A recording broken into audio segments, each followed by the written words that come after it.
wonderful world of Disney.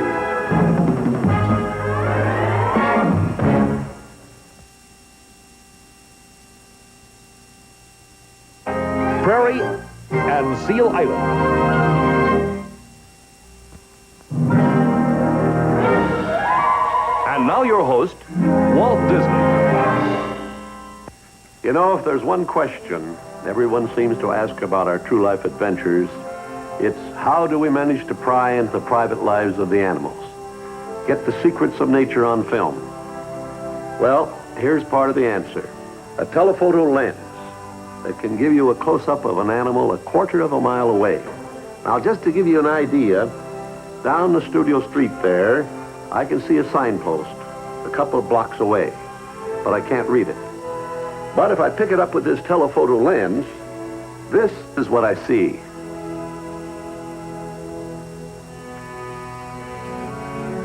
Well, it's this story behind the cameras that we're going to tell you right now. So let's move over to the True Life Adventure Unit and meet James Alger, writer-director of the series. Okay, Jim, carry on.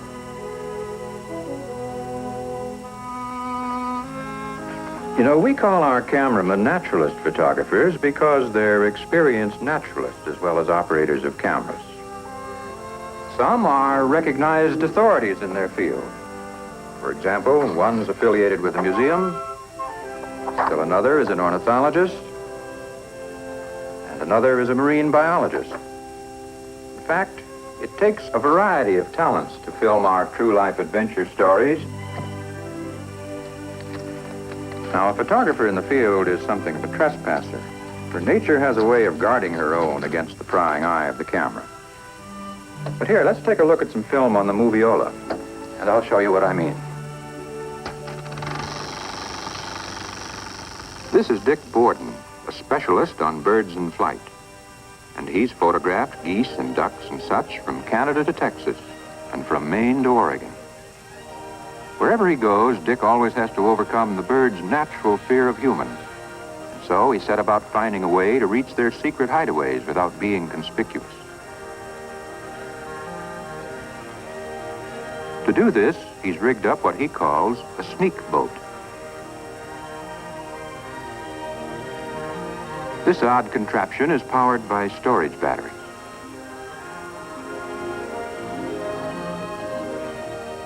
And this electric motor, almost completely noiseless, propels it through the water.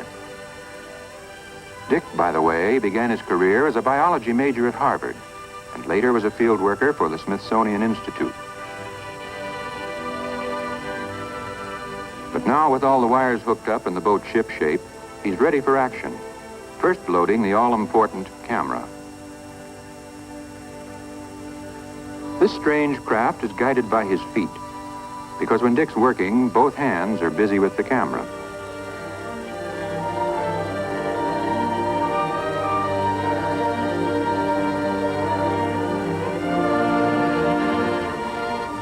Once underway, he looks rather like a floating log. And as a matter of fact, that's the whole idea. Here's what the water world of marsh and willow looks like from his water level view.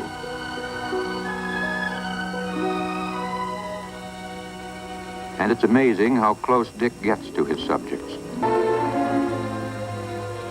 He's able to record the most intimate details in the domestic lives of the swimmers and divers. He sees the geese taking their young goslings for their first swim. Here, he sneaks up on a muskrat, so close he can almost shake hands with him. And then there comes the lucky chance he's been waiting for, the shot he's been after from the start. Here they come, the wild geese in graceful flight. And now he switches to his gun stock camera in slow motion. This camera is fitted with a shoulder rest and can be sighted like a rifle.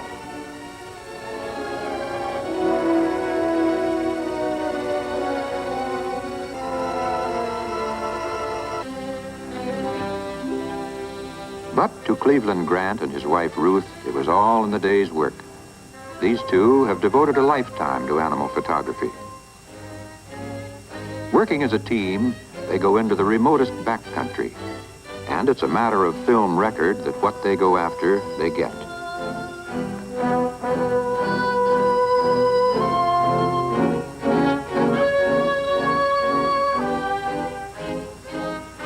Ruth devotes much of her time to recording the acrobatic activities of her photographer husband. Cleve, meanwhile, has his hands full just trying to keep up with the fugitive sheep. And in the end, it takes a good stout length of manila rope and a bit of the cowboy's skill to get where the bighorns are going. If you want a portrait of the bighorn, you must simply follow him to the highest crags.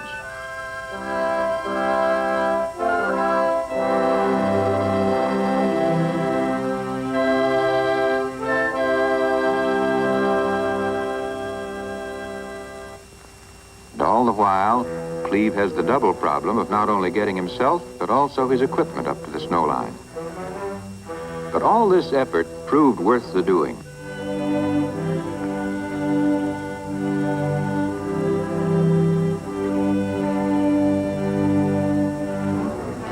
He was one of few humans ever to witness and photograph this strangest of mating rituals, the rutting battle of the bighorn rams.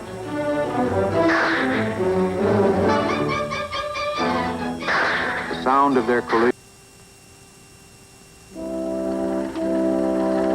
Now, when we set out to make our feature film, The Vanishing Prairie, we knew that a chapter on the buffalo was a must.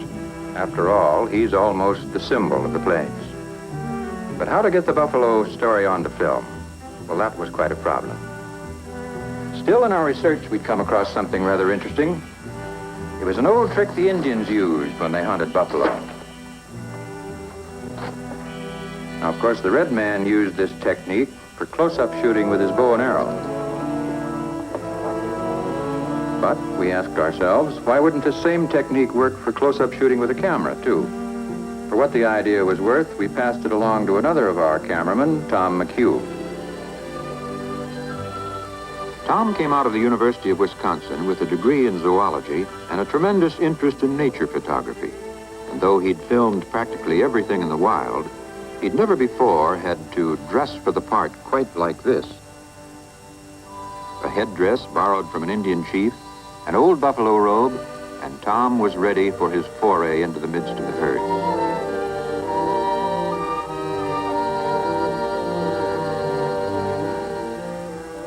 Now he looked like a buffalo, or hoped he did, because there was always the chance the trick might backfire. And there was a moment when it looked as if Tom might be in for a bad time.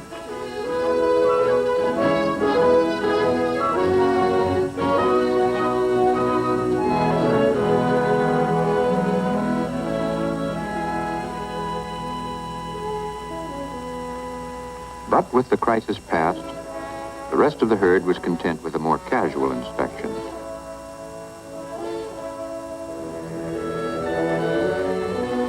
And Tom was accepted as a full-fledged member of the Buffalo Brotherhood.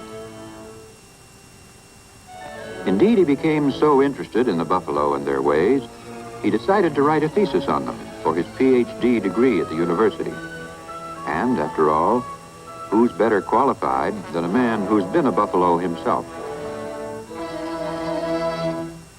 Tom McHugh witnessed events rarely seen in the wild. A buffalo calf's first attempts to walk. And the obvious maternal concern of the cows when the little fellow got into trouble. The longer Tom worked at this, the more he saw. And then it came to him that a whole new chapter of the prairie story was being opened up. Here, right under his nose, was another of the prairie's vanishing species, the prairie dogs.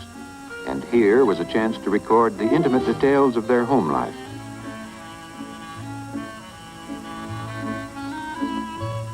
Cousins of the ground squirrel, these little rodents have a dog-like habit of barking. Thus the name, prairie dog. It's a hectic life nature cut out for this species. There's nobody more peace-loving. Such are the dramas, the day-by-day wonders, that unfold before the eyes and the lenses of a true-life adventure cameraman. By their very nature, the true-life photographers are outdoor men, and they don't particularly mind working round the seasons. In winter, however, their difficulties are multiplied considerably.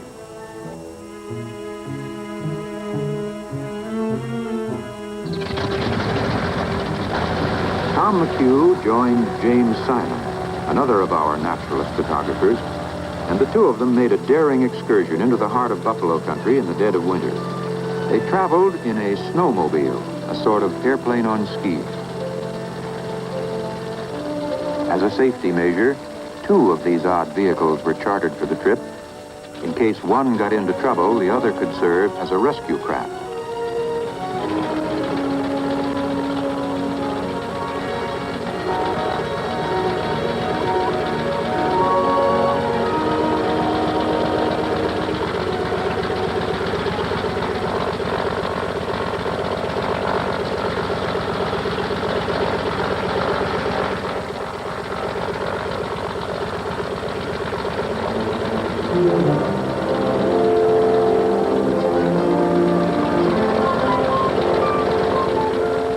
And this is how the buffalo were located in their winter quarters.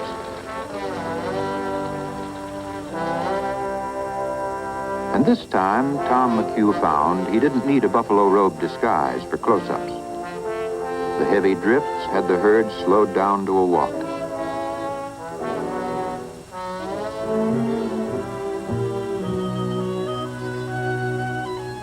This was snowshoe country, but Jim Simon, born and raised in this part of the world, was on his home ground.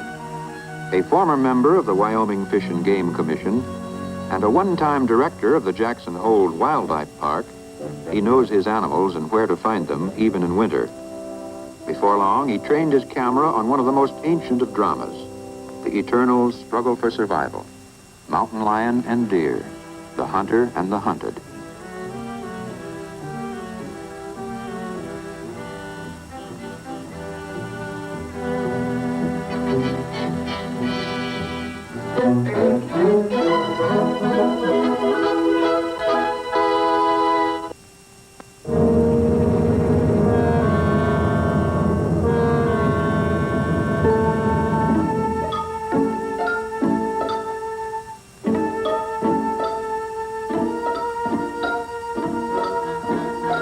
With the change of season, Jim Simon joined forces with Lloyd Beebe.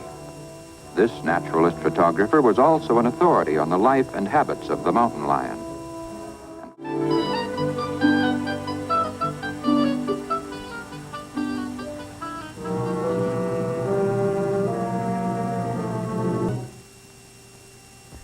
You know, nature always deals in the rare and the unexpected.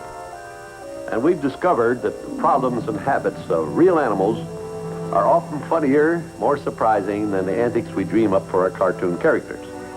I think this is the main reason why all of us here enjoy working on these nature films so much. The members of our True Life staff, by the way, were borrowed from the cartoon productions. Jim Auger, our director-writer, for instance, once animated and directed our cartoon. And another, whom you are about to meet, writer-director and the voice of the True Life Adventures, Winston Hibbler. We're going out on a real true life adventure, and our journey will take us up over the rim of the world to a place called Seal Island. It's such a tiny speck of land, however, we may have a little trouble finding it. Now, here's Alaska, here's the chain of Aleutian Islands, the Bering Sea, and Seal Island, a little pile of barren rock almost lost in the fog-bound reaches of the northern sea. But it's here behind this curtain of mist that nature plays out a story strange as fantasy, yet straight from the realm of fact. The saga of the fur seal. Seal Island, theater for the spectacle, lies ready and waiting for the players to make their annual appearance. The time is early spring. And just where the great seal herds spend the winter months, no one really knows. And yet they always return to these barren shores where each season they reenact the story of their kind and bear their young where they themselves were born.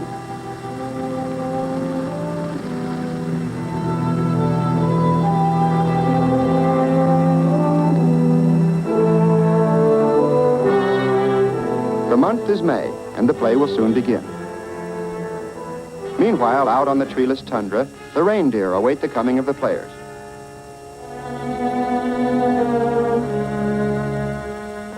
The foxes, too, are year-round residents. All kinds of them.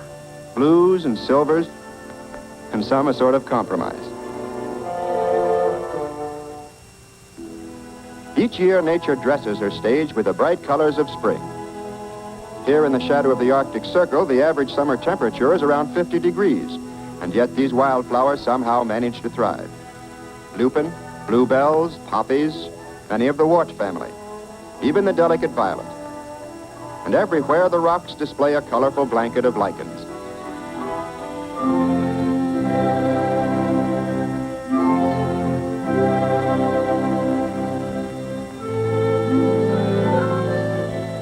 The bouquets are in place. The stage is set. Everything is ready for the homecoming seal. And here they are. First on the scene are the bulls. These are the monarchs of the herd. Big, burly fellows, they weigh almost as much as a horse.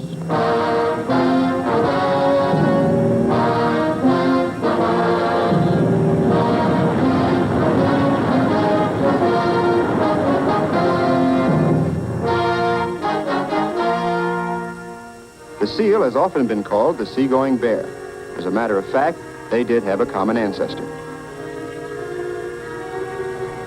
Following a timeless custom, the bulls arrive at the island a month or so before the females. On these cool, foggy beaches, they'll establish their harems, for the seal is polygamous and may have as many as 100 wives.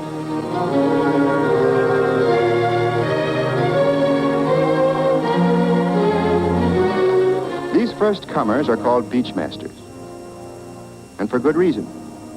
For a beachmaster must be big enough and strong enough to hold his home site against all comers.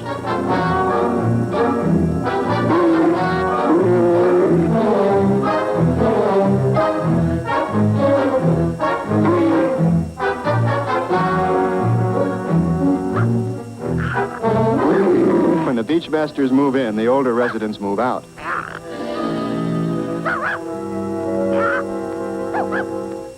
For the next few weeks, the bulls will have nothing to do but wait for the females. Once the harem is captured, however, the beachmaster must be always on the alert, for protecting his household becomes a full-time job. There won't even be time for meals. The bull goes through the entire summer without eating. He exists solely on the fat stored up in his immense bull neck. And now, for the moment, a temporary truce prevails as the beachmasters doze and wait and watch the sea. Meanwhile, in the gallery seats along the neighboring cliffs, the migrant birds move in to watch the show and set up summer housekeeping.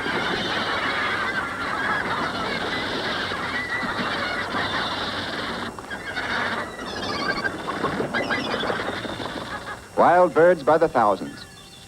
Many of them have flown 3,000 miles to nest here. It's the early bird indeed who gets the best spot on these narrow ledges. While this may not seem like the best spot for a nest egg, to the birds, these forbidding rocks are havens of safety.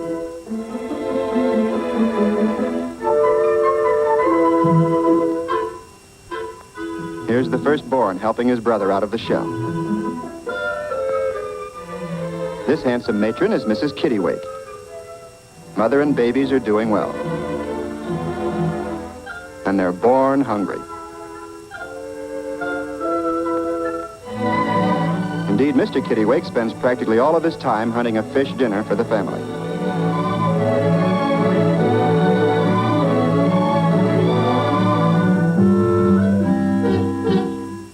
Other seaside residents are the puffins. There are several varieties. This one is tufted with sideburns that trail in the breeze. And the horned puffin. Brightly colored and gay, this little fellow with the oversized bill is often called the sea parrot.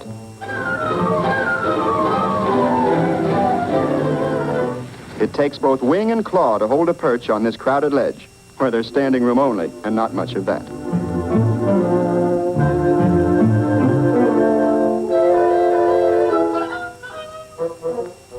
Mother Nature must have dipped into the rainbow when she painted the parrot of the sea.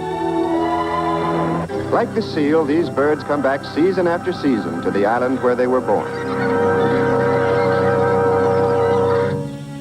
Meanwhile, the vigil of the beachmasters goes on and on. Some grow restless and search for better vantage points. Others wait patiently through the long twilight hours.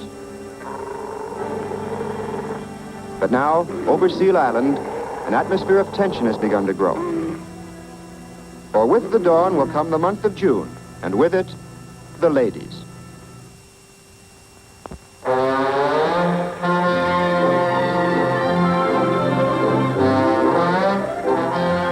Yes, here they are at last, right on schedule, swimming and diving playfully as though glad their journey is over. But they don't seem in any great hurry to go ashore. Perhaps they're just playing hard to get, taking their time, looking over the prospects, having a final fling of single blessedness. Eventually, however, they must make their choice for better or for worse, so some of them start coming in. Among the welcoming committee, rivalry mounts. Tempers flare as the bulls raise their manly voices to attract the females. The march of the brides continues and competition increases. Of course, there's always one who just can't make up her mind. The harems are formed by the simple process of rounding up the females and escorting them to the various home sites along the beach. Finally, all the females join the parade to the wedding rocks. There are no old maids on Seal Island.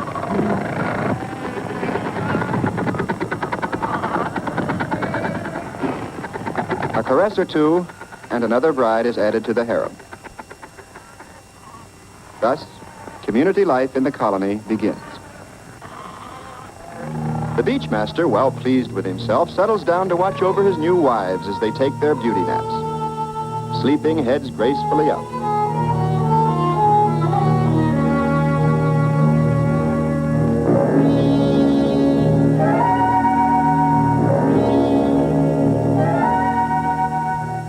Ah, what more could one wish? A good home, adoring wives, a peaceful paradise.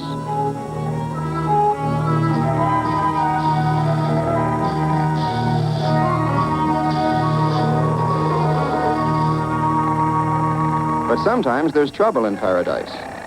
For every now and then, some fickle female manages to elude the watchful eye of her lord and master. This is what happens when an irate husband discovers one of his wives in a neighbor's harem. Maybe she felt she made a mistake in her choice of master, but that makes no difference. Changing one's mind is not a female's privilege up here.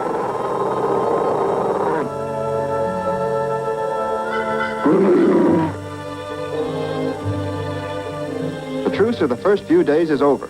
Now every bull must consider all the other males his personal enemies. Fights break out constantly. Fierce, jealous rage among the rivals, especially if a couple of fighters trespass on another's property.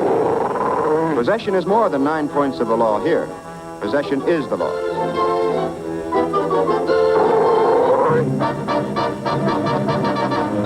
Here's a bull grabbing a wife for himself. He's determined to have a harem, even if there's only one bride in it.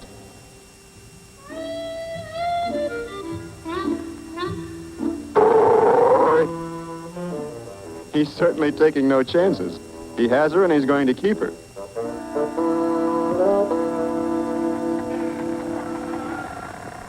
A curious thing about the seal is its playfulness, its sense of fun, developed beyond that of most wild creatures. In the water, of course, they're as graceful and clever as mermaids. But on land, too, they engage in many forms of play.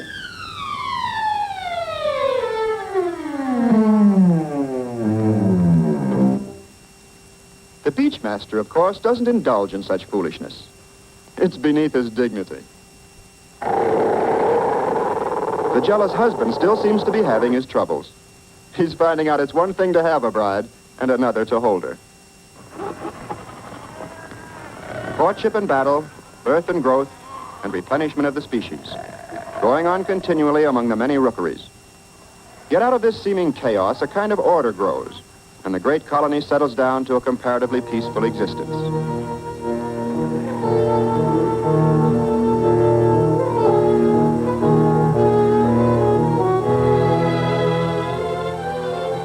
There are more than 100,000 seal on this one beach.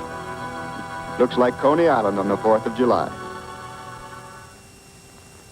Now it's late June, and the rookeries are alive with new babies. Seal Island has become a huge nursery.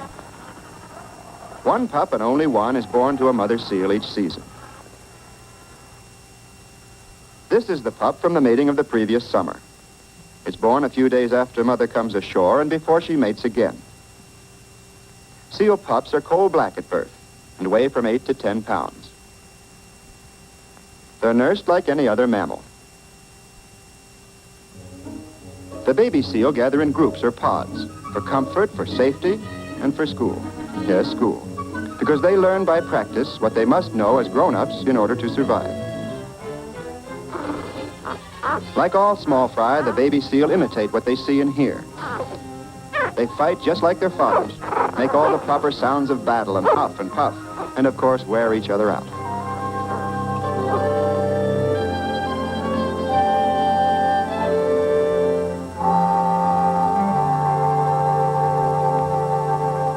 After the pup is born, the beach master relaxes his discipline and allows mother an occasional day off. As a nursing mother, she must eat well, and sometimes has to swim 100 miles or more out to sea in search of herring and squid and pollock. On these long journeys, her life is in constant danger from her mortal enemies, the killer whale and the shark.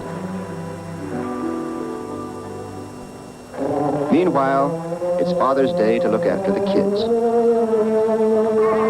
And here's one who decided to slip away and see the world on his own, the young explorer.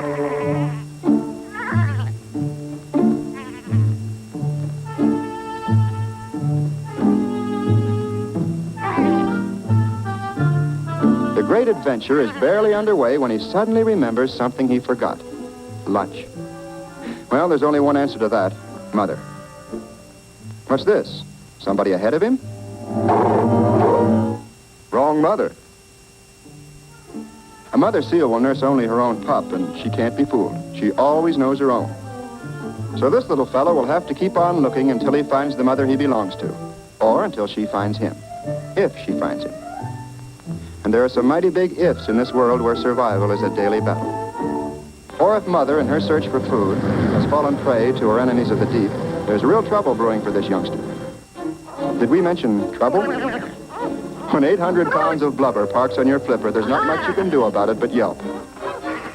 And wait until the big bully makes up his mind to move.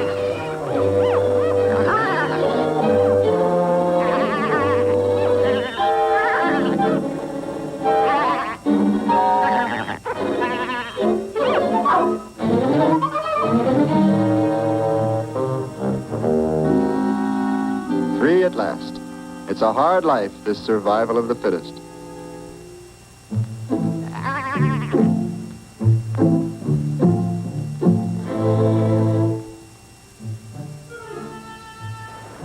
Since no one else will nurse him, let's hope Mother comes home soon. For if anything has happened to her, this pup will surely die. There are no orphans on Seal Island.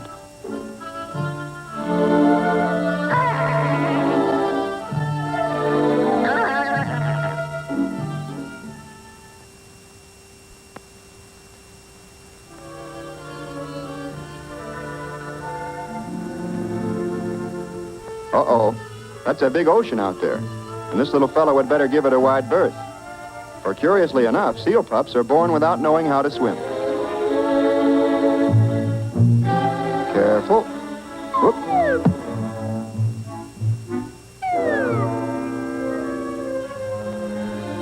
By the way, what's Father doing about this? Nothing. Absolutely nothing. Now what's this? More trouble? Better look out. One slip here and it's a long, long way down. Ah, here comes Mother at last. She seems to sense that there's trouble afoot, and of course her first thought is for her pup. By some mysterious instinct, she'll be able to recognize him among all the thousands of pups on the island. That is, if she can find him.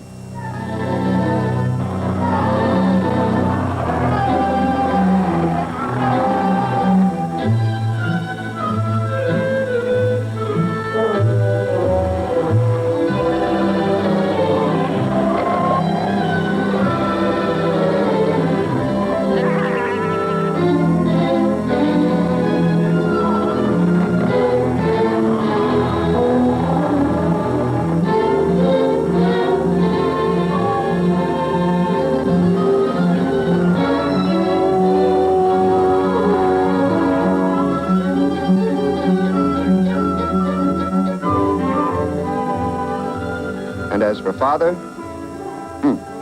cool, calm, and collected. Ah, at last, rescued in the nick of time. Whoops. Well, as a babysitter, Father was a total loss. Reunion, and a happy ending, but best of all, lunch. What a day.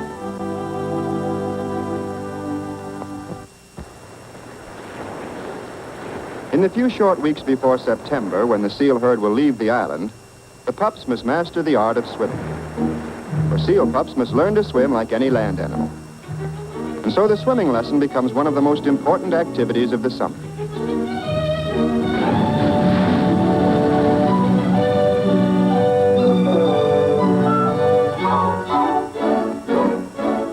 In a little tidewater pool, they venture their first dip. Somewhat cautiously at first. But after some trial and error and a ducking or two, they soon learn what their flippers are for. An important part of their schooling is learning to breathe for long submersion.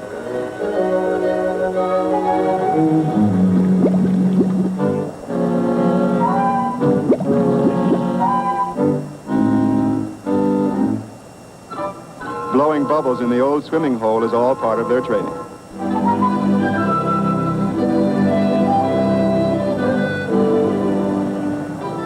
Here's a youngster braving the deep on his first practice jaunt. A very little fellow in a very big, wet world.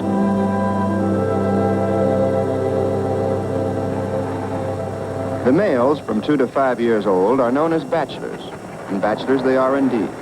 For all the females belong to the beachmasters and are members of one harem or another. Free from the burdens of family life, these gay young blades frisk and play at water sports and generally have a good time for themselves.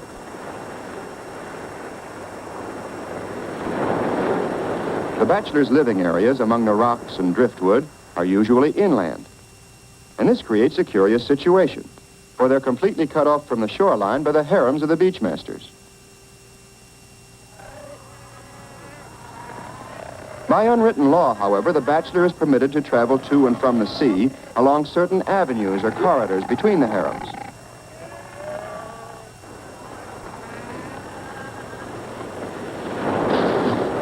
And he's unmolested, so long as he keeps to the straight and narrow. But one bull may have many wives and many bulls none may seem unfair and unjust. But it's nature's way of keeping up the quality of the herd. Only the strongest bull can keep a harem. Only he is fit, according to nature, to propagate the species.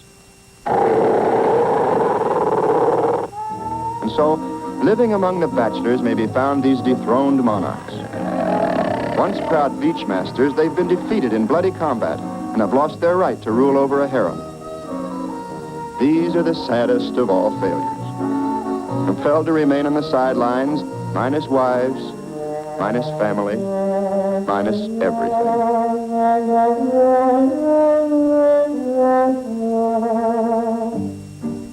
And so constantly faced with these sad reminders that only the fit may survive, the young bulls spend much of their time training for the one big event of their lives, the day when they can challenge the beachmaster for a right to a harem. Right now, the youngsters are hardly a match for the veteran bulls. They'll have to wait till they're 6 years old and fully grown. Meantime, they become one another's sparring partners.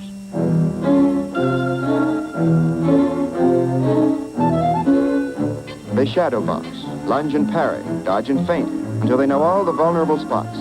The throat, the eyes, and especially the flipper. For a disabled flipper may well turn the tide of battle when the going gets rough.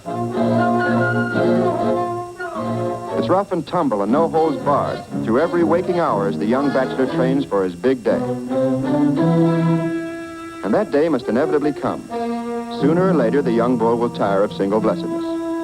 Well, on Seal Island, to become a family man, the harem must be taken by force.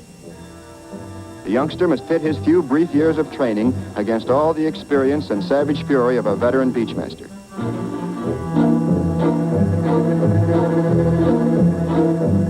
But no matter the odds, the primitive urge for battle cannot be denied. Recklessly, he oversteps the bounds, enters forbidden territory. There he goes, the challenger. Beachmasters growl their warning.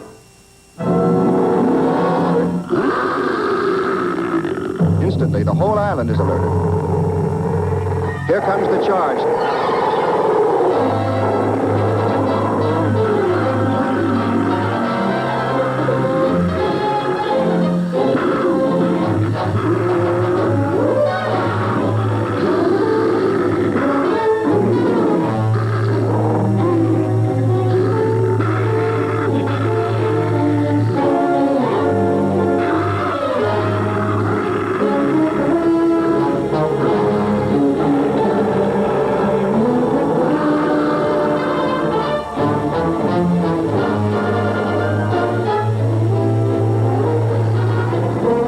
Veteran of a dozen battles, the older bull has plenty of experience. But this time, youth and speed and power prove too much for him, and he's forced to give ground. The tide of battle turns. Quick to sense the change, the other harem bulls suddenly turn on their former comrade and help the challenger clinch his victory.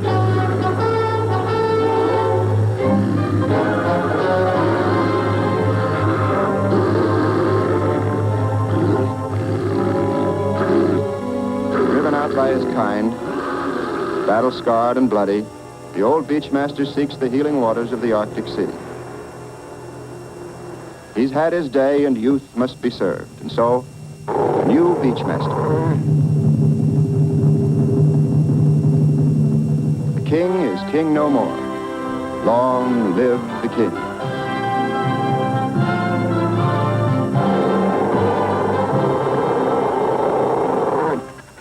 On Seal Island, the days pass, the swift, hectic summer days. June, July, August. By September, the great fur seal host has completed its birth cycle once more.